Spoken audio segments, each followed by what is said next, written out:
Hello everyone, welcome to the class. I hope कि आप सब लोग ठीक होंगे और पढ़ाई लिखाई भी कर रहे होंगे। हम लोग हैंड आउट सोल्यूशन के डिस्कशन कर रहे थे क्लासेस में। लास्ट क्लास में मैंने डिफरेंशियल इक्वेशन आपको पढ़ाया। अगर आप कंटिन्यूएशन में देख रहे हैं तो उसका सोल्यूशन डिस्कशन किया, जिसमें कि हमने ऑब्जेक्टिव क्वेश्चंस को, very short answer type questions को, शॉर्ट आंसर टाइप क्वेश्चंस को डील कर लिया था। ठीक है, हैंड आउट आपके पास है, सोल्यूशन आपके पास है और वीडियो सोल्यूशन ये है आपके पास। ठीक है, तो होपफुली आप लोगों को बात समझ में आई होगी। आज की क्लास में क्या कर रहे होंगे, तो केस बेस्ड जो क्वेश्चंस होते हैं उनके बारे में बात करेंगे। हम बात करेंगे लॉन्ग आंसर टाइप क्वेश्चंस के बारे में। ठीक है, चैप्टर में टॉपिक वाइज अगर देखा जाए तो बहुत सारी चीजें वेरिएशंस नहीं है। 3 टाइप ऑफ डिफरेंशियल इक्वेशन है, जिनमें से अगर लॉन्ग के एस्पेक्ट से आप देखते हो तो होमोजेनस और लीनियर पूछा जा सकता है। शॉर्ट के नजरिए से आप देखते हो तो आपके पास वेरिएबल सेपरेबल मेथड है। ऑब्जेक्टिव में अगर आप देखोगे तो ऑर्डर एंड डिग्री पूछता है, इंटीग्रेटिंग फैक्टर पूछ लेगा, या फिर कॉमन डिफरेंशियल इक्वेशन से रिलेटेड कॉन्सेप्ट है कि कितने आर्बिट्ररी कांस्टेंट होंगे, ये सब उनसे चीजें पूछी जाती हैं। ठीक है, उसमें हमने बहुत ही क्वेश्चन कर लिए हैं सो फार। आज की क्लास में क्या डील कर रहा हूँ, तो वैसे तो मैंने टोटल में हमने बात करी थी कि टोटल 27 क्वेश्चन है, जिसमें कि हम लोग ऑलरेडी 20 क्वेश्चन कर चुके हैं पीछे। ठीक है, अभी रिमेनिंग 7 क्वेश्चन जो होंगे, जो इस क्लास में हम लोग बात कर होंगे। और हमने बताया था कि टोटल 27 को आपको सॉल्व करने में 2 घंटे से ज्यादा नहीं लगना चाहिए। और अगर बहुत ही इत्मीनान से पढ़ के समझ के क्वेश्चंस को कर रहे हो तो 175 मिनट से आप कर लो, 3 घंटे ले लीजिए, तो बहुत ज्यादा भी नहीं है ना। तो आराम से करा जा सकता है, डुएबल है। बात करते हैं क्वेश्चंस पे। सबसे पहले अगर क्वेश्चन पे आऊं, केस स्टडी बेस्ड क्वेश्चन है सबसे पहले। और जो पहला क्वेश्चन है वो ये है, केस स्टडी बेस्ड में अगर आप देखोगे तो एक तो होता है कि बहुत थोड़ा सा टाइम जाता है इसको रीड आउट करने में, है ना। लेकिन अगर आप 10-20 question case study based question कर लो तो आपको एक चीज फिगर आउट हो जाती है कि पूरा बहुत पढ़ के इन डिटेल हमको इन्फॉर्मेशन नहीं पूछी जाती है मोस्टली, अगर देखोगे तो। ठीक है, डायरेक्ट क्वेश्चन होते हैं, जो की पॉइंट्स होती है उसके बेसिस पे क्वेश्चन पूछ लिए जाते हैं। ठीक है, जैसे कि इस क्वेश्चन में मैं बात करूं तो कह रहा है कि स्टोरी गिवन एक तरीके से कि polio drops are delivered to 50 के students children in district, the rate at which the polio drops are given is directly proportional to the number of children who have not been administered the drop. By the end of the second week, half of the children have been given the polio drop. How many will have been given the drops by end of the third week can be estimated using the solution of differential equation। कि third week तक कितने बच्चों को polio drop दे दिया जाएगा इस differential equation से given है। ठीक है, जहां पे एक्स डिनोट करता है कि नंबर ऑफ वीक्स है और वाई जो है नंबर ऑफ चिल्ड्रंस को जिनको दिया जा रहा है। ठीक है, on the basis of the above information answer the following question. ठीक है, इसमें इसका ये हिंदी वर्जन है और सेम चीज से हम कहानी लिखी, इस पे 2 क्वेश्चन पूछे गए। कह रहे कि we state the order of the given differential equation. अभी जो इसमें डिफरेंशियल इक्वेशन दिया है मेरे पास, ये क्या है, dy बाई डी एक्स बराबर के 50 माइनस वाई। ठीक है, क्या गिवन है, तो dy बाई डी एक्स के 50 माइनस वाई। अगर ये डिफरेंशियल इक्वेशन है तो कोई अगर मेरे से पूछे कि ऑर्डर क्या है, तो ऑर्डर कोई बड़ी बात है क्या बताना इसमें। हमने कहा कि जो हाईएस्ट ऑर्डर डेरिवेटिव यूज होता है उसका ऑर्डर होता है, तो first time divide by dx use हुआ है तो ऑब्वियसली ये 1 हो जाएगा। ठीक है, नेक्स्ट पे आइए। कह रहा है कि which method of solving differential equation can be use to solve. ये जो डिफरेंशियल इक्वेशन है उसको सॉल्व करने के लिए कौन सा मेथड यूज कर सकते हैं, variable separable, homogeneous, linear equation, या ऑल ऑफ द अबव। तो हमने कहा कि जो मेरे पास डिफरेंशियल इक्वेशन गिवन है dy बाई डी एक्स बराबर वो है k टाइम्स 50 माइनस वाई। ठीक है, अगर आप यहाँ पे देखो तो हमने कहा कि ये सब सिंपली इसको मैं ऐसे लिख सकता हूँ 50 माइनस वाई डी वाई और यहाँ पे k टाइम्स डी एक्स। अब यहाँ पे आप सिंपली इसको इंटीग्रेट कर दिया और ये सॉल्व हो जाएगा। ठीक है, और अगर सोल्यूशन की भी बात कर ले तो कोई बड़ी बात नहीं, यहाँ पे आप इसको लिख सकते हैं लॉग ये हो जाएगा लॉग 50 माइनस वाई, है ना। और ठीक है, ठीक है, निगेटिव के साथ होगा और यहाँ पे हो जाएगा ये आपका के, और के को इंटीग्रेट करेंगे तो के एक्स हो जाएगा प्लस का सी हो जाएगा। तो इस तरीके का सोल्यूशन मिल जाएगा। सोल्यूशन आपसे पूछा नहीं गया है, सिर्फ पूछा गया कि किस मेथड से सॉल्व कर सकते हैं। तो क्लियरली दिख रहा है कि वेरिएबल सेपरेबल लगा दिया हमने, वेरिएबल्स को सेपरेट कर लिया, इजिली सॉल्वेबल है। तो वेरिएबल सेपरेबल क्या हो जाएगा, इसका आंसर हो जाएगा। Coming to the next question, ये इसी का हिंदी वर्जन है। दूसरा जो क्वेश्चन है कह रहा है कि अ वेटनरी डॉक्टर क्या होता है, ऑब्वियसली जो जानवरों का इलाज करते हैं, ठीक है, पेट का इलाज करते हैं। तो veterinary doctor was examining a sick cat brought by a pet lover. When it was brought to the hospital, it was already dead. The pet lover The pet lover wanted to find its time of death. He took the temperature of the cat at 11:30, which was 94.6 Fahrenheit. He took the temperature again after 1 hour. The temperature was lower than the first observation. It was 93.4 Fahrenheit. The room in which the cat was put in is always at 70 Fahrenheit. The normal temperature at the of the cat is taken at 98.6 when it was alive. ठीक है, temperature के बारे में बात करी जा रही है। जब डॉक्टर यहाँ पे हॉस्पिटल में लाया तो डॉक्टर ने देखा और बोला कि वो डेड है। ठीक है, अब इस अच्छा अगेन आगे भी है, कह रहे कि doctor estimated the time of death using Newton's law of cooling, which is governed by the differential equation d capital T y by dt directly proportional to t minus 70, where the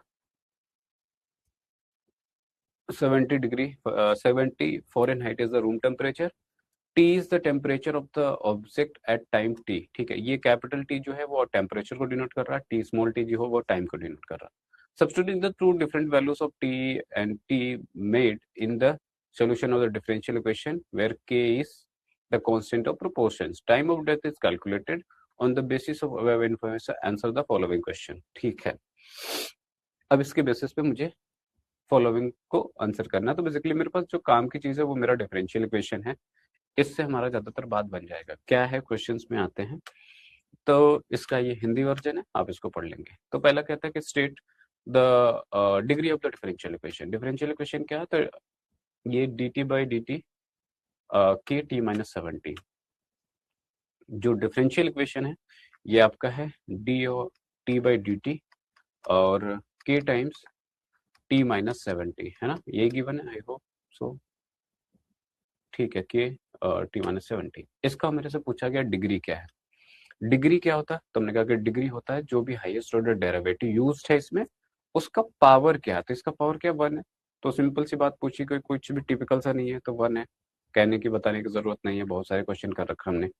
ठीक है, next question क्या कह रहे हैं कि which method of solving differential equation help in the calculation of time of death. अगर आपके पास जो गिवन डिफरेंशियल इक्वेशन है ये है के टाइम्स टी माइनस 70, तो सी काइंड ऑफ सिमिलर है जो पीछे हमने इसके पहले वाला जो क्वेश्चन किया उसके सिमिलर ही है। यहाँ पे इसको मैं लिख सकता हूँ 1/t-70 और ये हो जाएगा dt बराबर k टाइम्स dt। ठीक है, इंटीग्रेट कर देंगे दोनों साइड, तो यहाँ से मुझे सॉल्यूशन मिल जाएगा इसका। ठीक है, ज्यादा बताने की जरूरत नहीं है, तो ये सिंपली हो जाएगा लॉग। वैसे सोल्यूशन की बात पूछा या नहीं पूछा वो तो देख लेंगे हम लोग। t माइनस 70 हो जाएगा यहाँ पे, और ये हो जाएगा k, t के टर्म में बात करें तो t हो जाएगा प्लस कांस्टेंट ऑफ इंटीग्रेशन हो जाएगा। ठीक है, तो ये हो गया। कौन सा मेथड यूज किया, तो यहाँ से आपने सिंपली क्या लिखा, वेरिएबल सेपरेबल यूज किया। वेरिएबल जो थे उनको सेपरेट कर दिया और सिंपली यहाँ से आपको आंसर मिल गया। तो को इजी सी बात है। Coming to the next question, कह रहा है कि नेक्स्ट कह रहा है कि if the temperature was measured two hours after 11:30 will the time of death change. अब सिंपल सी बात यह है कि जब पेट को लाया गया, कैट को लाया गया हॉस्पिटल में और 11:30 पे लाया गया, जब उसको चेक करते हैं तो वो डेथ डिक्लेयर कर दी जाती है डॉक्टर के द्वारा। तो आप उसके 10 घंटे बाद भी टेम्परेचर मेजर कर लीजिए, उसके बॉडी का टेम्परेचर आपको पता लग जाएगा। इससे ये नहीं होगा कि वो 2 घंटे बाद मेजर करोगे तो वो जिंदा हो जाएगी या उसका टाइमिंग चेंज हो जाएगा। डेथ हो गई तो वो तो चेंज नहीं होने वाला ना, तो डेफिनेटली नहीं। इसका जो टाइम ऑफ डेथ होगा वो नहीं चेंज होगा। टेम्परेचर वाले वेरी कर सकता है टाइम के साथ, उसके बॉडी का वो चेंज होगा, but time of death change नहीं होगा। तो simply no, time of death will not be change, time of death will not be change. ठीक है, विल नॉट बी चेंज्ड, तो टाइम ऑफ डेथ तो चेंज नहीं होने वाला। ठीक है, ये मैंने वैसे लिखा भी है अगर आप लोगों को पढ़ना है तो। ठीक है, अगला जो सवाल इस पे है, कह रहा है कि the solution of differential equation is. अभी मैंने इसको सॉल्व कर दिया था और अगर आप देखोगे तो ऑप्शन नंबर ए करेक्ट आया था इसका, राइट। फिर से सॉल्व करने की जरूरत है क्या? अगर करने की भी जरूरत है भी तो यहाँ से आप कर लीजिए, D T by D T होगा, यहाँ पे के हो जाएगा, टी माइनस 70 है यहाँ पे, और इसको सेपरेट करेंगे वेरिएबल सेपरेबल लगा के, तो ये हो जाएगा 1/t-70 और ये हो जाएगा डी टी। और यहाँ पे बात करोगे के इंटू डी टी होगा, इंटीग्रेट कर देंगे बोथ साइड में, तो ये हो जाएगा लॉग के साथ, लॉग t-70, कैपिटल टी है t-70। अब क्योंकि आर्गुमेंट हमेशा पॉजिटिव होता है तो इसको मॉडुलस के साथ कंसीडर करते हैं, और ये हो जाएगा के टी प्लस का सी। तो ये मैंने ऑलरेडी भी बता दिया था, बट फिर भी अगर आपको यहाँ पे सॉल्व करनी है, ऑप्शन नंबर ए क्या है आपका इसका करेक्ट आंसर है। कमिंग टू द नेक्स्ट, कह रहा है कि इफ टी बराबर 0 when t is capital T 70 then value of c is। अभी आपने सॉल्व करा तो मुझे जो सोल्यूशन मिला इसका, वो सोल्यूशन क्या मिला, तो लॉग डिफरेंशियल इक्वेशन क्या था, तो अगर मैं बात करूं dt की वैल्यू जो है ये है आपके पास के t-70, ठीक है। हमने सॉल्व करा, उसका सोल्यूशन जो मुझे मिला वो लॉग t-70 बराबर के टी प्लस सी मिला। अब कह रहा है कि जब अगर t बराबर 0 हो और कैपिटल टी बराबर 72 हो तो सी की वैल्यू बता दीजिए। तो पुट कर देंगे इसमें, तो ये बन जाएगा लॉग 72 माइनस 70 और ये के इंटू 0 हो जाएगा, प्लस का सी होगा, तो सिंपली ये हो जाएगा लॉग 2, ये हो जाएगा 0, तो सी बराबर क्या मिल जाएगा आपको, log T, which is option number D, ठीक है। तो इस particular part of the question के लिए इसका आंसर क्या हो जाएगा, तो ये आपके मिल रहा है लॉग 2, ठीक है। बात समझ में आई? तो ये मेरे पास केस स्टडी बेस्ड क्वेश्चन थे। अब आगे हम लोग बढ़ रहे हैं लॉन्ग आंसर टाइप क्वेश्चन पे। पहले क्वेश्चन पे अगर आए तो कहता है कि form the differential equation by eliminating a and b. एक इक्वेशन गिवन है जिसका मुझे डिफरेंशियल इक्वेशन चाहिए। हमने कहा कि आपको ये बात मैंने पहले भी बोला, ऑब्जेक्टिव में डायरेक्टली भी पूछ सकता है कि degree of differential equation number of arbitrary constant पे कैसे डिपेंड करता है। मैंने कहा कि जितने इंडिपेंडेंट आर्बिट्ररी कांस्टेंट होंगे उतनी ही डिग्री ऑफ इक्वेशन होती है, ठीक है। तो अगर दो आर्बिट्ररी कांस्टेंट दिखे, जैसे अगर इस इक्वेशन में पर्टिकुलरली बात करें तो ए और बी डिफरेंट दो इंडिपेंडेंट आर्बिट्ररी कांस्टेंट है। हमने कहा कि इसका ऑर्डर जो होगा 2 होगा। तो अब अगर जब ऐसा कर रहे होगे सोल्यूशन, तो आपके दिमाग में ये रखनी है कि 2 से ज्यादा बार इसको डिफरेंशिएट नहीं करना है, 2 बार ही हम मैक्स डिफरेंशिएट करेंगे और जो भी आया मेरे पास रिजल्ट उसमें मैनिपुलेशन करके ए और बी को रिमूव करने की कोशिश करेंगे। तो यहाँ से का पहले गिवन लिख लेते हैं, और गिवन यहाँ से लिखोगे तो ये मिलेगा a x square b y square बराबर 1 है ना। Differentiating with respect to x, differentiating with respect to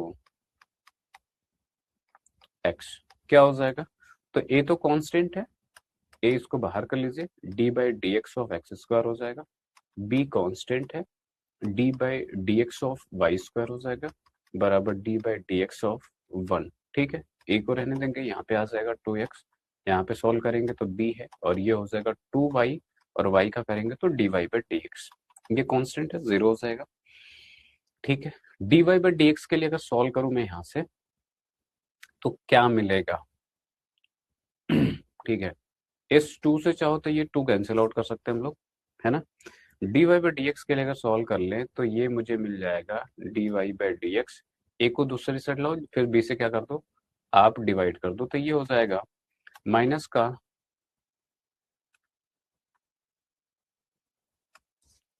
या एक काम कर लेते हैं, इसको एक बार और डिफ्रेंशिएट कर देते हैं यहीं पे, ठीक है। अगर फिर से डिफ्रेंशिएट करूंगा तो मुझे इसमें क्या लगाना पड़ेगा, या तो प्रोडक्ट रूल लगाएंगे यहाँ पे हम लोग, ये तो 1 हो जाएगा, ये तो सिंपल है, कोई दिक्कत नहीं, यहाँ पे ए हो जाएगा, और यहाँ पे लगाएंगे तो यहाँ पे लगाना पड़ जाएगा प्रोडक्ट रूल, ठीक है। एक काम कर लेते हैं, डिवाइड बाई डी एक्स निकाल लेते हैं। डिवाइड बाई डी एक्स निकालेंगे तो माइनस का a x by b y बनेगा, राइट। माइनस का ए बाई बी कॉन्स्टेंट है तो d y by d x, और यहाँ से माइनस के ए बाई बी को हम लोग अगर बाहर रख ले तो यहाँ पे एक्स अपॉन वाई बनेगा, ठीक है। डिफरेंशिएटिंग अगेन, डिफरेंशिएटिंग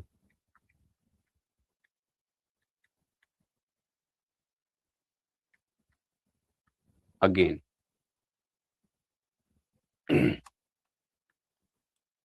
तो डिफ्रेंशिएटिंग अगेन करोगे तो ये हो जाएगा d2 y by d x square, minus का a बाई बी कॉन्स्टेंट, इसको रहने दीजिए।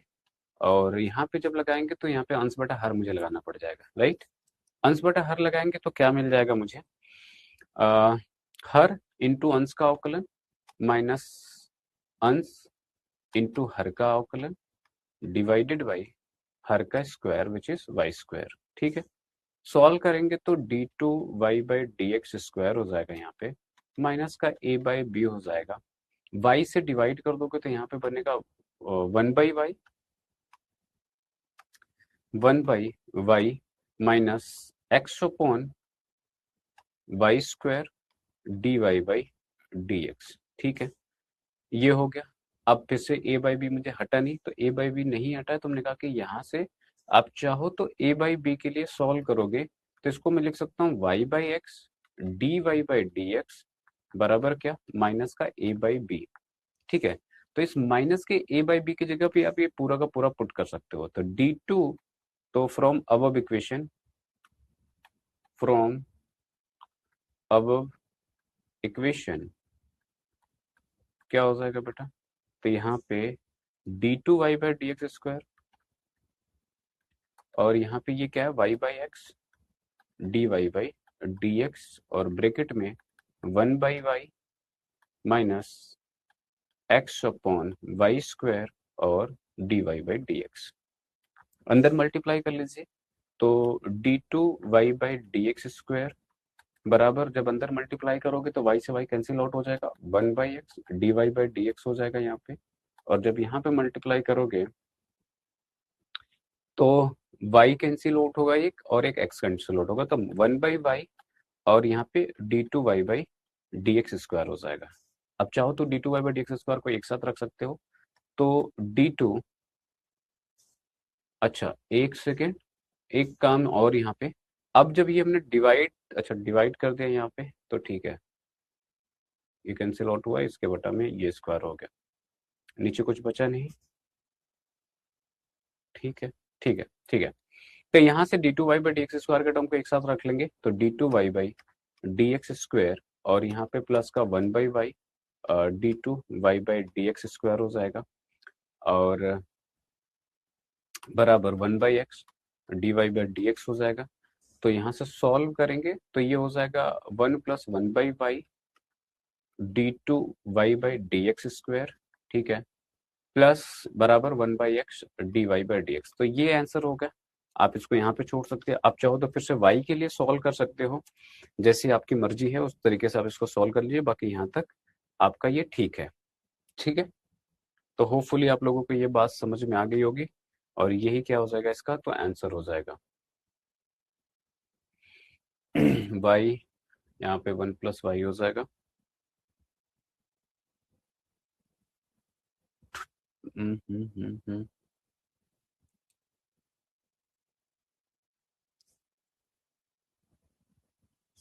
इसका जो फाइनल आंसर है,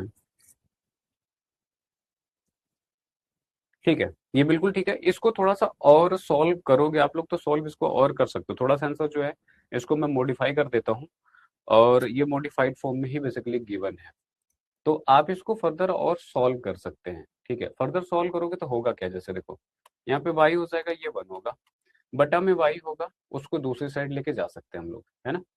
x को चाहो तो इस साइड भी लेके आ सकते हो, तो पूरा पूरा अगर सॉल्व करोगे तो जैसी मर्जी आप इसको यहाँ पे छोड़ देंगे तब भी ठीक है, और फर्दर, और क्योंकि इसका कोई सिंपली जो आपका डिफरेंशियल इक्वेशन होता है इसका कोई फिक्स फॉर्म नहीं है, बेसिकली आपको बस खाली कॉन्स्टेंट एलिमिनेट करना होता है, एलिमिनेट करके यहाँ पे भी छोड़ दूंगी तो सही है, तो ज्यादा दिमाग नहीं लगाना है, यहाँ पे भी ये सही है। बाकी इसको चाहो तो पूरा का पूरा एक्स वाई जो नीचे वाले टर्म है उसको चाहो तो हटा दो, एक्स को दूसरी साइड मल्टीप्लाई कर दो, वाई को दूसरी साइड मल्टीप्लाई कर दोगे तो होगा क्या, बेसिकली यहाँ पे जब एक्स से मल्टीप्लाई करोगे तो इसमें लिख ही देते हैं, चलो y प्लस 1 होगा, ठीक है, x से इस साइड मल्टीप्लाई होगा, और ये d two y by d x square होगा। इस y को मैं दूसरी साइड ले जाऊंगा तो यहाँ पे y d y by d x हो जाएगा, राइट।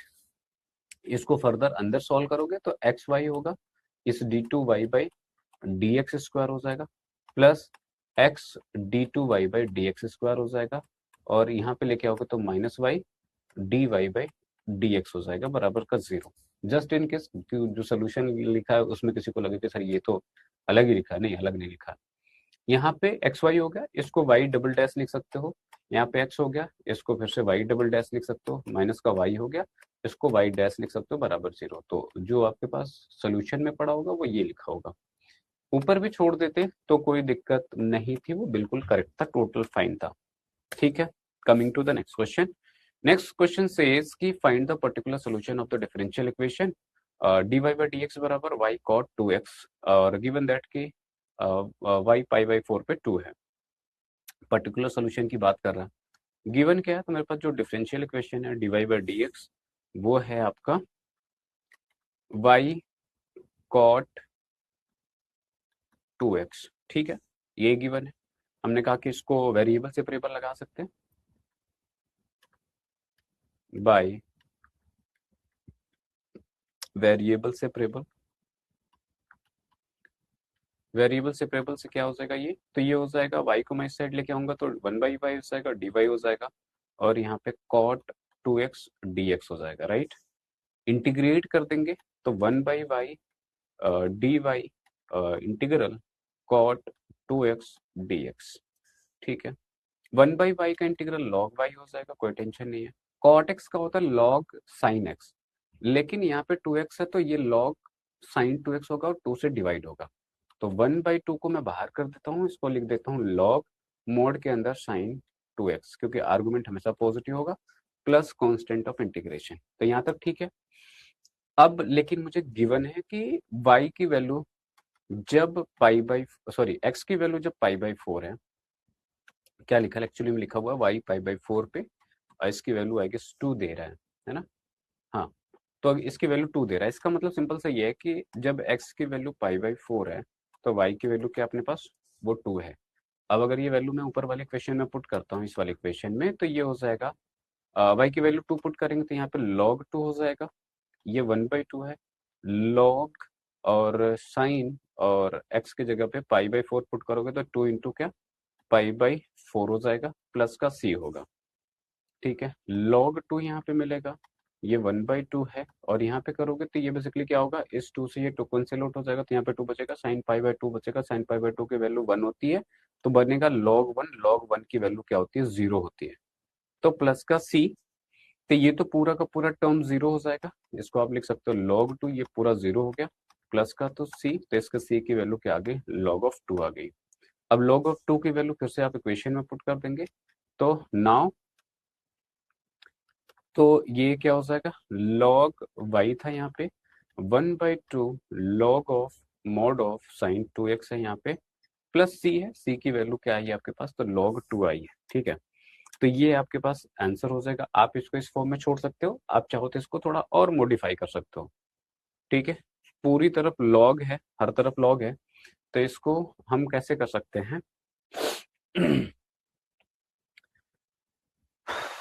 कैसे कर सकते हैं, तो इसको लिख सकते हैं log y, इसको मैं लिख सकता हूँ log रूट के अंदर साइन 2x। ठीक है,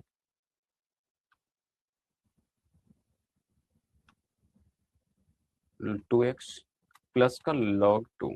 ठीक है, अगर इसको मैं दूसरी साइड लेके आऊंगा तो ये log y minus log sine 2x हो जाएगा, और रूट के अंदर इधर हो जाएगा log 2। अगर मैं log की प्रॉपर्टी यूज कर लूँ तो इसको मैं लिख सकता हूँ log ऑफ, और यहाँ पे हो जाएगा रूट का साइन 2x बराबर क्या, log 2। दोनों तरफ एंटी लॉग ले लेंगे तो y बराबर क्या हो जाएगा, y बाई साइन 2x, और ये रूट के अंदर होगा, बराबर का क्या 2 हो जाएगा, या y बराबर सॉल्व करेंगे तो 2 रूट ओवर साइन 2x मिल जाएगा। तो ये आपके पास सोल्यूशन है।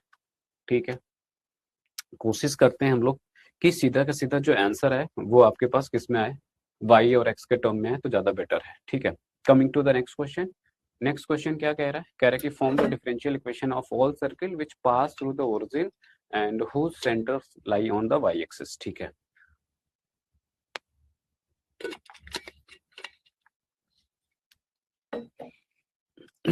ठीक है, तो अगर अब पहली बात तो हमको डिफरेंशियल इक्वेशन फॉर्म करनी है। कैसे? तो कह रहा है कि एक सर्किल के बारे में बात कर रहा है जो कि ओरिजिन से पास कर रहा है और जिसका सेंटर जो है वो वाई एक्सिस पे लाई कर रहा है। ठीक है, अगर वाई एक्सिस पे लाई कर रहा हो, पास कर रहा हो ओरिजिन से, क्या सिनेरियोज होंगे? अगर मैं ड्रॉ करने की कोशिश करूं, मैंने कहा अगर ये मेरे पास कोऑर्डिनेट एक्सिस है और अगर ये मेरा सर्किल है, ठीक है, अगर ये मेरे पास सर्किल है तो वो अगर वाई एक्सिस पे लाई कर रहा, तो हमने कहा कि कुछ ऐसा सिनेरियो होगा। ठीक है,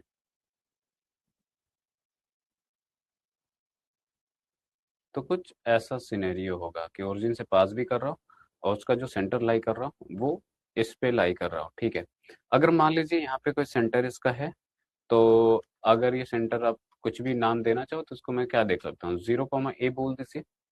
अगर ये 0, a है तो मैंने कहा कि यहाँ से यहाँ तक का जो डिस्टेंस होगा वो भी a ही होगा, ऑब्वियस है, वाई एक्सिस पे। और ये जो होगा ये इसके रेडियस हो जाएगी, ये इसका रेडियस भी है, राइट। तो अब अगर मुझे किसी भी सर्किल का रेडियस पता हो, उसका सेंटर मुझे पता हो, तो मैं सर्किल की इक्वेशन कैसे लिखता हूँ? तो हमने कहा कि सर्किल की इक्वेशन अगर सेंटर h k हो और रेडियस r हो, तो हम लोग लिखते हैं x माइनस एच का होल स्क्वायर प्लस y माइनस के का होल स्क्वायर बराबर आर स्क्वायर। अब अगर ऐसा है तो हमने कहा कि h की वैल्यू तो यहाँ पे 0, क्योंकि मेरे पास जो पॉइंट है 0, a है और r मेरे पास a ही है। ठीक है, तो यहाँ पे अगर पुट करोगे तो x माइनस 0 हो जाएगा का होल स्क्वायर हो जाएगा और y माइनस a का होल स्क्वायर बराबर क्या, a स्क्वायर हो जाएगा। तो यहाँ से ये हो जाएगा एक्स स्क्वायर और यहाँ पे हो जाएगा y माइनस a का होल स्क्वायर बराबर a स्क्वायर। अब a स्क्वायर मुझे दिख रहा है कि दोनों साइड कैंसिल आउट हो सकता है, तो इसको ओपन अप कर सकते हैं। तो एक्स स्क्वायर वाई स्क्वायर ए स्क्वायर माइनस का 2ay बराबर a स्क्वायर होगा, ये इससे कैंसिल आउट हो जाएगा। अगर ये कैंसिल आउट हो गया तो एक्स स्क्वायर प्लस का वाई स्क्वायर बराबर क्या, 2ay, अगर इसको मैं दूसरी साइड लेके चले जाऊं। ठीक है, अगर यहाँ से मैं डिफ्रेंशिएट कर दूं, differentiating with respect to x, हमको d y by d x में चाहिए, एक ही में जो यहाँ पे कांस्टेंट दिख रहा है तो एक बार से ज्यादा दूसरी बार इसको डिफरेंशिएट करने की जरूरत नहीं पड़ेगी। जितने आर्बिट्ररी कांस्टेंट हैं independent, differentiating with respect to x, क्या मिलेगा? डिफरेंशिएट करेंगे तो यहाँ पे मिल जाएगा ये 2x और ये हो जाएगा 2y, d y by d x बराबर 2 एक कांस्टेंट है, यहाँ से d y by d x हो जाएगा। ठीक है, चाहे तो हम दोनों तरफ से 2 कैंसिल आउट कर दें, x plus y d y by d x minus का a। ठीक है, अब यहाँ पे हम चाहें तो a या 2a की वैल्यू पुट ऑन कर सकते हैं यहाँ पे। ठीक है, तो अगर a की मैं बात करूं, यहाँ से a के लिए सॉल्व करेंगे तो बेसिकली क्या मिल जाएगा, a के लिए सॉल्व कर लीजिए, रादर 2a के लिए सॉल्व कर दीजिए। ठीक है, इसको मैं ऐसे रहने देता हूँ और यहाँ से मैं 2a के लिए सॉल्व कर लेता हूँ। यहाँ से 2a के लिए सॉल्व करोगे तो ये क्या देगा, ये हो जाएगा x square plus y square बटा के वाई। ठीक है, अगर इस वैल्यू को मैं यहाँ पे पुट कर देता हूँ तो ये 2a की जगह पे क्या है, x square plus y square upon y और ये है आपके पास d y by d x. ठीक है, अब एक्चुअली में अगर आप यहाँ पे बात करो तो हमने कहा कि ये ठीक है, इसका सोल्यूशन हो गया, ये डिफरेंशियल इक्वेशन है। आप इसको थोड़ा और सिंप्लीफाई करके लिखना चाहो वो आपके ऊपर है। ये 2y हो जाएगा, मैं इन दोनों में से डी वाई यहाँ से क्या कॉमन ले रहा हूँ, तो ये basically x square plus y square हो जाएगा और यहाँ पे y होगा और इनमें ये d y by d x क्या हो गया, कॉमन हो गया, बराबर क्या हो गया, 0। फर्दर हम अगर इस 2x को उधर लेके चले जाओ और इसको मैं सॉल्व कर लूँ थोड़ा सा, तो ये क्या मिलेगा, चलो अभी के लिए 2x यहाँ पे रहने दिया मैंने, ये हो जाएगा 2y square minus x square minus y square बटा के y रहेगा और यहाँ पे d y by d x हो जाएगा बराबर 0। 2y स्क्वायर में से एक वाई स्क्वायर कैंसिल आउट हो जाएगा, तो ये हो जाएगा 2x और यहाँ पे वाई स्क्वायर माइनस का एक्स स्क्वायर हो जाएगा। ठीक है, बटा के y यहाँ पे into d y by d x, d y by d x बराबर 0। और क्या कर सकते हैं, तो हमने कहा कि और हम ये कर सकते हैं कि d y by d x के लिए अगर मैं सॉल्व करूँ तो ये क्या आ जाएगा, ये बेसिकली आ जाएगा माइनस का 2x यहाँ पे होगा, ठीक है, 2xy हो जाएगा क्रॉस मल्टीप्लीकेशन करने पर, डिवाइड करोगे तो y square minus x square हो जाएगा। तो ये आपके पास फाइनल आंसर मिल जाएगा। ठीक है, थोड़ी कैलकुलेशन तो करनी पड़ेगी। आप इसको यहाँ तक छोड़ सकते थे आप, ये अच्छा कुछ एक सेकंड, ठीक है, 2xy करेंगे और ठीक है, बिल्कुल सही है। आप चाहो तो क्रॉस मल्टीप्लिकेशन करके जैसे मर्जी वैसे लिखना चाहिए, आप यहाँ पे लिख सकते हो। यहाँ तक ये आंसर है। आप देखोगे शायद हमने लीनियरली छोड़ दिया है, तो आप लीनियरली छोड़ सकते हो। यहाँ पे 2xy कर सकते हो, x square minus y square करने के लिए माइनस कॉमन ले सकते हो यहाँ से। तो दिस इज योर आंसर। आपके मल्टीपल आंसर्स हो सकते हैं यहाँ पे। अगर मुझे छोड़ना हुआ तो इसका एक अल्टरनेटिव आंसर मैं ये दे सकता हूँ कि 2xy, और इसमें से मैं अगर माइनस कॉमन ले लूँ तो x square minus y square हो जाएगा, और यहाँ पे dy बाई डी एक्स हो जाएगा, तो यहाँ पे 0। ये भी एक आंसर हो सकता है। ठीक है, और यही शायद आपके पास सॉल्यूशन में आपके पास पड़ा हुआ है। ठीक है, होपफुली बात समझ में आ रही होगी। चलिए, coming to the next question.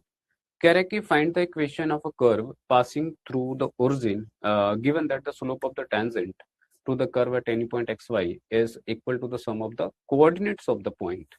कह रहा है कि एक इक्वेशन कर्व है जो कि ओरिजिन से पास कर रहा है, 0 0 से पास कर रहा है, और उसके किसी एक पर्टिकुलर पॉइंट एक्स वाई पे अगर मैं टेंजेंट ड्रॉ करता, टेंजेंट कैसे डिनोट करते थे, हमने कहा कि d y by d x है। तो कह रहा है कि ये जो टेंजेंट है वो एक्स प्लस वाई के सम के बराबर है। मतलब जो कोऑर्डिनेट्स है उस पर्टिकुलर पॉइंट पे, एक्स अगर एक्स को वाई पे अपने का टेंजेंट ड्रॉ करा है तो उसके कोऑर्डिनेट एक्स को वाई हो गया उस पर्टिकुलर पॉइंट पे। तो कह रहा है कि ये इसके बराबर है, तो हमको इक्वेशन ऑफ द कर्व चाहिए।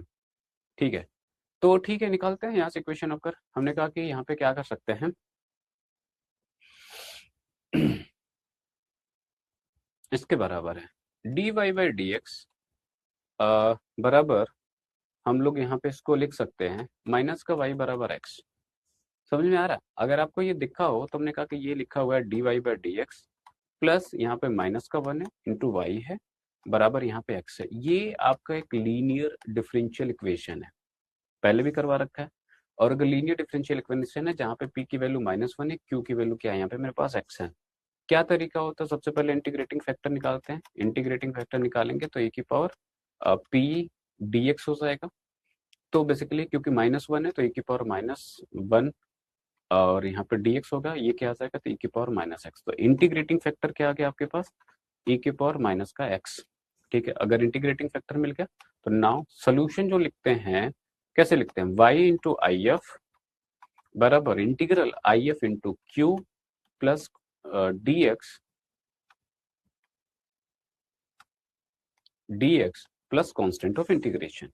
ठीक है, तो y है, आई एफ मेरे पास e की पावर -x है, यहाँ पे आई एफ ई के पावर -x, और यहाँ पे x dx हो गया प्लस का कांस्टेंट ऑफ इंटीग्रेशन। ठीक है, अब इसका मुझे क्या करना है, इसका मुझे इंटीग्रल करना है, और यहाँ से जब इंटीग्रल निकाल लोगे तो आपको बेसिकली सोल्यूशन मिल जाएगा। ठीक है, बात करें प्रोडक्ट रूल लगा सकते हैं। आइलेट यूज करेंगे तो एक्सपोनेंशियल सबसे लास्ट में होता है, तो ये मेरे पास सेकंड फंक्शन होगा और ये मेरे पास फर्स्ट फंक्शन होगा। तो अगर यहाँ पे बात करूँ तो वाई ई तो as it is carry on होता जाएगा। यहाँ पे क्या करेंगे, first which is x, integral of second करेंगे तो माइनस e की पावर -x आ जाएगा, माइनस फर्स्ट का डिफरेंशियल करोगे 1 आ जाएगा, e की पावर -x, इसका इंटीग्रल करेंगे तो माइनस टाइम्स आएगा, और फिर से इसका again integral plus constant of integration. तो y इंटू ई की पावर -x e की पावर -x, यहाँ पे करोगे तो ये प्लस का हो जाएगा, और माइनस को मैं बाहर ले लूँ तो माइनस e की power x dx plus constant of integration. Again integrate कर दीजिए, e की पावर -x, e की पावर -x, इसका करेंगे तो माइनस e की पावर -x हो जाएगा, प्लस का c हो जाएगा। हमको y के लिए सॉल्व करनी हो तो बेसिकली आप e की पावर x से पूरे में डिवाइड कर दीजिए। जब पूरे में डिवाइड कर देंगे आप, अच्छा आप ऐसे भी कर सकते हैं, थोड़ा सा इसको सिंप्लीफाई एक स्टेप और में। हमने कहा कि अगर e की पावर x को मैं कॉमन ले लूं तो -1 प्लस एक्स ई की पावर -x प्लस का c लिख सकते हैं इसको, और e की पावर x से डिवाइड कर दोगे तो ये हो जाएगा -1 प्लस एक्स, और e की पावर x हट जाएगा, यहाँ से c e की पावर x मिल जाएगा आपको यहाँ पे। ठीक है, ठीक है। तो ये हो गया बेसिकली। और इसमें क्या पूछा है, कह रहा है कि ये कर्व बतानी है। अब लेकिन इस कर्व में मेरे पास यहाँ पे आर्बिट्ररी कांस्टेंट है, तो ये पर्टिकुलर कर्व तो हुआ नहीं। कह रहा है कि curve is passing through origin, curve is passing through origin. अगर कर्व ओरिजिन से पास कर रहा है तो इसका मतलब ये 0 0 से पास कर रहा है। ओरिजिन तो यही होता है ना। तो अगर 0 0 से पास कर रहा है तो 0 0 यहाँ पे पुट कर दीजिए, y की वैल्यू 0 मिल जाएगी, x के जगह पे 0 पुट करेंगे तो 1 + 0 हो जाएगा, प्लस c e⁻0 हो जाएगा। तो ये 0 होगा, ये माइनस का 1 होगा, और ये c होगा। तो c के लिए सॉल्व कर लेंगे तो c की वैल्यू आ जाएगी यहाँ से 1। c की वैल्यू पुट कर लीजिए ऊपर वाले इक्वेशन में। ठीक है, तो ये क्या हो जाएगा, y -1 1 + x, e की पावर कैंसिल आउट हो गया था, प्लस सी इंटू e⁻x। सी की वैल्यू 1 होगी तो यहाँ पे क्या बचेगा, e⁻x बच जाएगा। तो ये मेरा क्या होगा, इस पर्टिकुलर क्वेश्चन का सोल्यूशन हो जाएगा। ये मेरा वो कर्व है जिसके बारे में मेरे से पूछा गया था। होपफुली बात समझ में आ रही होगी। ठीक है, coming to the next question. क्या कह रहा है कि find the particular solution of the differential equation. 2024 में पूछा हुआ सवाल है डिफरेंशियल इक्वेशन। और डिफरेंशियल इक्वेशन आपको ये गिवन है पूरा, और यहाँ पे कंडीशन क्यों है कि y बराबर 1 है व्हेन x बराबर 1 है। ठीक है, तो पर्टिकुलर सोल्यूशन पूछेगा तो ऑब्वियसली कंडीशन उसमें मेंशन होगी, या फिर इस फॉर्म में होगी नॉलेज, जैसे कि बोल दे कि ओरिजिन से पास कर रहा है, तो वो आपको थोड़ा सा इंटरप्रेट करना पड़ सकता है अगर वैसा कुछ होता है तो हमने कहा कि पहले तो डिफरेंशियल इक्वेशन को लिख लेते हैं। क्या लिखा हुआ है, एक्स e⁻y/x प्लस का y और dx बराबर x इंटू डी वाई। जब भी मेरे पास कोई डिफरेंशियल इक्वेशन दे, डिफरेंशियल इक्वेशन में अगर दिख रहा है कि मुझे y/x का फॉर्म दिख रहा है ना, तो आप कोशिश करिए कि dy/dx का टर्म आपस में बना लीजिए। अगर x/y का फॉर्म बनता तो dx/dy का फॉर्म हम बनाते।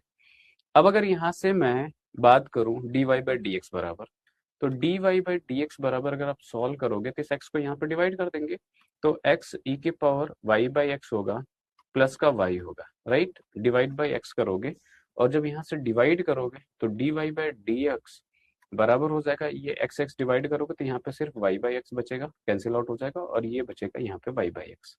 अब पूरा ये y/x का फॉर्म बन गया। क्या बन रहा है, क्लियरली होमोजेनस डिफरेंशियल इक्वेशन है, क्लियरली होमोजेनस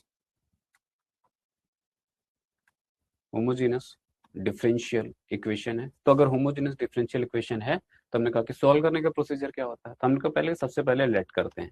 क्या लेट करना है, तो हमने कहा कि y/x का अगर फॉर्म है तो y/x को मानते हैं हम लोग v। तो यहां से मैं लिखता हूं क्या, y बराबर vx हो जाएगा, differentiating with respect to x, differentiating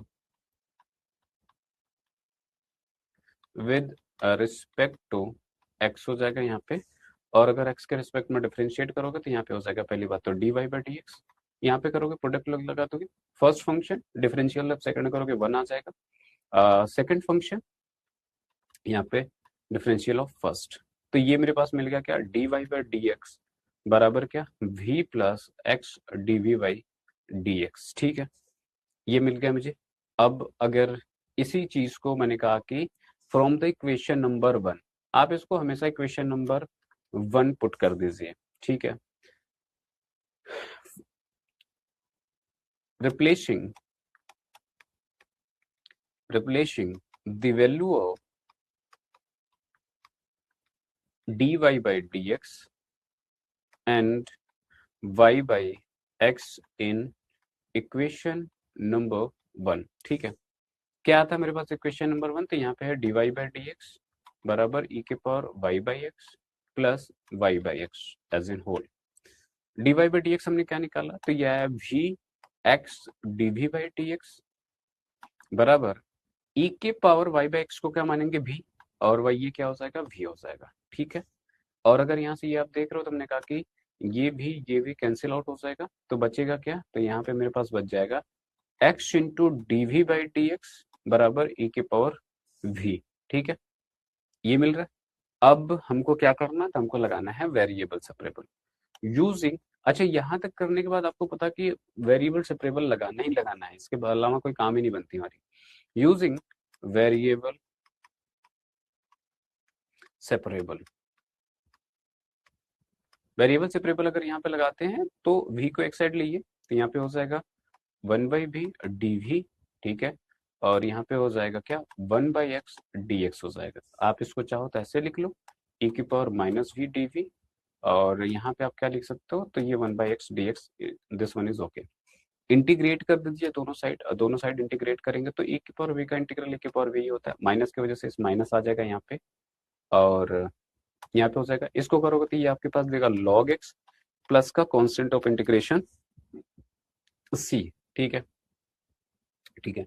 अब क्योंकि v में तो था नहीं, v तो हमने अपने से जूम करा, तो इसको मैं रिप्लेस कर देता हूँ फिर से, तो क्या हो जाएगा, यहाँ पे हो जाएगा log x। अब एक काम करिए, इसको आप log c अज्यूम कर लीजिए, ठीक है, तो इस वाले को मैं log x ही लिख सकता हूँ, अगर आप ये चीज समझ पा रहे हो तो, ठीक है। आप यहां से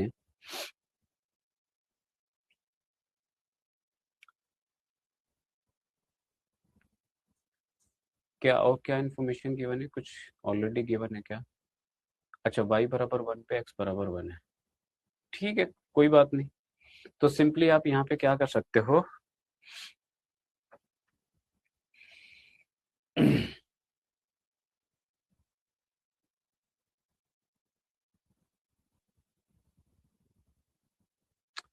ठीक है, एक काम करते हैं, इसको यहीं पे रहने देते हैं। हमने कहा कि ये मेरे पास मान लीजिए मेरा डिफरेंशियल इक्वेशन, आप चाहो तो नेगेटिव से मल्टीप्लाई कर सकते हो। तो पहली बात तो इसको y/x में कर लीजिए, ये y/x हो जाएगा, और यहाँ पे log x plus log c हो गया, ठीक है। अब हमको गिवन है क्या कि व्हेन x की वैल्यू 1 है, y की वैल्यू 1 है ना, तो यहाँ से हम अगर चाहें तो पुट करेंगे तो मुझे कांस्टेंट c मिल जाएगा। अब यार log c या c, आप कोई एक रख लीजिए यहाँ पे, कोई भी कांस्टेंट, देखते हैं अगर मैनिपुलेशन में अगर इसका कुछ और यूज होता है तो। x बराबर अगर यहाँ पे बात करोगे तो e की पावर क्या बनेगा, माइनस का 1/1, मतलब यहाँ पे सिर्फ बन जाएगा e की पावर -1, यहाँ पे बनेगा log 1, ठीक है, प्लस c, log 1 इज 0, तो c की वैल्यू क्या हो जाएगी 1/e आ रही है, ठीक है। तो यहाँ पे पुट कर देंगे, और पुट कर देंगे तो क्या बनेगा, अगेन e के पावर -y/x, माइनस यहाँ पे है, इसको रहने दीजिए, log x बनेगा, c की वैल्यू 1/e आ रही है। आप इसको और किसी वे में मल्टीप्लाई करके सॉल्व करना चाहते हैं, माइनस से मल्टीप्लाई करना चाहते हैं, मल्टीप्लाई कर सकते हैं हम लोग। तो यहाँ पे अगर मैं माइनस से मल्टीप्लाई कर दूँ तो -y/x हो जाएगा, माइनस का यहाँ पे log x, और ये माइनस e की पावर -1 लिख सकते हैं, ठीक है। आप इस फॉर्म में छोड़ दीजिए, माइनस कॉमन लेके लिखना चाहते हैं जैसे भी है, अगर मैं माइनस कॉमन ले लूँ तो ये प्लस का हो जाएगा, ठीक है, इसको यहीं पे छोड़ दीजिए। ये क्या हो जाएगा आपके पास, यहाँ पे आंसर हो जाएगा इस पर्टिकुलर क्वेश्चन का, ठीक है, कोई दिक्कत नहीं। तो ये है पर्टिकुलरली आपके पास इसका सोल्यूशन। ई के पावर -1 को उधर भी लेके जा सकते हो, log x को इधर रख सकते हो, that's totally up to you. अब ठीक है, इससे ज्यादा इसमें कैलकुलेशन करने की जरूरत नहीं है, ये बिल्कुल सही है, एक नंबर भी नहीं कटेगा, पूरे फुल मार्क्स मिलेंगे यहाँ तक आपको। तो अब ये सारे ही क्वेश्चन थे, लास्ट क्वेश्चन था जो डिफरेंशियल इक्वेशन का, जो हमने आपको बताया यहाँ पे। इस तरीके से ये पूरा चैप्टर के सारे क्वेश्चन डिस्कस हो गए। अब नेक्स्ट वीडियो में जो हम मिल रहे होंगे तो नेक्स्ट चैप्टर के क्वेश्चंस के हैंडआउट सॉल्यूशन की बात करेंगे, और नेक्स्ट चैप्टर आपका है vector. So on this note, this was all for this particular video, मिलते हैं नेक्स्ट लेक्चर में। So thank you all for watching.